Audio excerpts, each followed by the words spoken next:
संभाजीनगरमध्ये शिवसेना आणि भाजप युतीवर अनिश्चिततेचं सावट आहे। मंत्री संजय शिरसाट सकाळी 10 वाजता युतीबाबत भूमिका जाहीर करणार आहेत, तर संभाजीनगरमध्ये शिवसेना आणि भाजप युतीबाबत नेत्यांमध्ये समन्वयाचा अभाव आहे। सोमवारी दिवसभर झालेल्या बैठकांनंतरही संभाजीनगरमध्ये युतीवर शिक्कामोर्तब झालेलं नाही।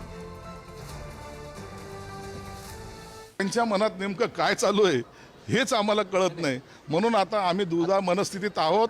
युती लवकर व्हावी अशा भावनेतून आजही आमची भूमिका आहे। युती झाली पाहिजे, युती चांगली व्हावी आणि आपण भगवा झेंडा फडकवावा याबद्दल दुमत नाही, परंतु ते उशीर का करतात हे आणखीन कोड्यात आहे। हे बघा, शेवटी मोठा भाऊ कोण लहान भाऊ कोण यावर नाहीये, प्रबळ वाढ जे आहेत, प्रबळ उमेदवार जे आहेत त्याच्यावर वाढ निश्चिती होते।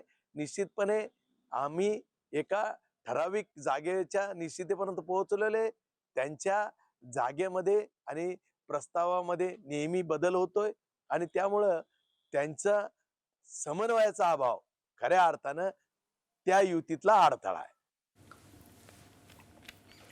आणि या संदर्भातली अधिकची माहिती देण्यासाठी आपले प्रतिनिधी सुमित पवार आपल्यासोबत जोडले गेलेले आहेत। आपण त्यांच्याशी या संदर्भात बोलूया। सुमित, काय नेमकं घडतंय संभाजीनगरमध्ये? काल दिवसभरात काय घडलंय?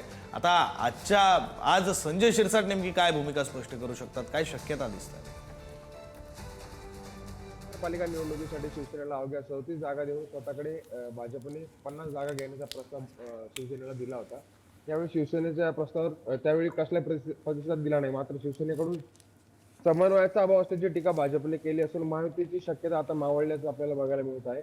काल शिंदे सेनेचे जिल्हाप्रमुख राजेश जंजाळ यांनी आक्रमक भूमिका घेत पालकमंत्र्यांच्या घरी जाऊन शेकडो कार्यकर्त्यांसह आंदोलन केले की आपल्याला जे प्रभाग जे वाढ पाहिजे त्या बघायला गेलं तर भाजप पेक्षा शिंदेची ताकद ही जास्त असल्यामुळे जिल्ह्यामध्ये मोठा भाऊ हा शिंदे सेना आहे। त्यामुळं कुठेतरी जास्त जागेचा वाटा आपल्याला हवा अशी भूमिका या ठिकाणी त्यांनी घेतली। त्यानुसार आता भाजपने देखील त्यांच्यावर समन्वयाचा अभाव असल्याची प्रतिक्रिया टीका केली आहे। आणि मात्र आज उमेदवारी अर्ज भरण्याचा शेवटचा दिवस असल्याने खरं सुमित, त्यामुळे आज उमेदवारी अर्ज भरण्याचा शेवटचा दिवस आहे। समन्वयाचा अभाव असेल तर मग ही युती तुटते का समन्वयाचा अभाव असतानाही टिकते हे पाहणं महत्वाचं असेल। धन्यवाद सुमित या सगळ्या माहितीसाठी।